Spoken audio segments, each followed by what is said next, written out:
Hello friends, आज बनवूया आपण बटाटा आणि ढब्बू मिरचीची भाजी।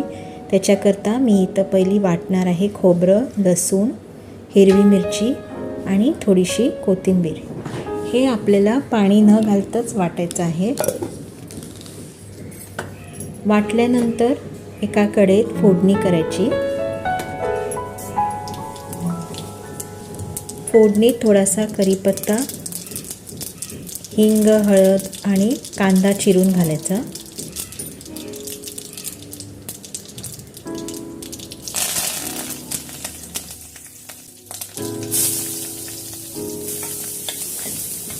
कांदा थोडा परतायचा लालसर होईपर्यंत। त्याच्यानंतर मग आपण यात बटाटा आणि ढब्बू मिरची घालायची। हे मी दोन्ही लांब चिरून घेतले आहे। तुम्हाला पाहिजे तसं तुम्ही चिरू शकता। नंतर मीठ चवीप्रमाणे घालायचं, थोडासा गरम मसाला,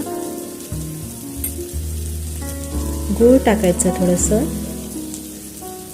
आणि आपण वाटून घेतलेलं मिक्सचर घालायचं त्यात आणि भाजी परतायची। थोडी परतली की त्यात शेंगदाण्याची चटणी किंवा कूट असेल तर घालायचं आणि इथं कारळ्याची चटणी पण घालते मी। ह्याच्यामुळे एक चांगली वेगळी टेस्ट येते भाजीला। मग थोडंसं पाणी घालून झाकून भाजी शिजवून घ्यायची। एक 10-15 मिनिटात भाजी शिजून होते।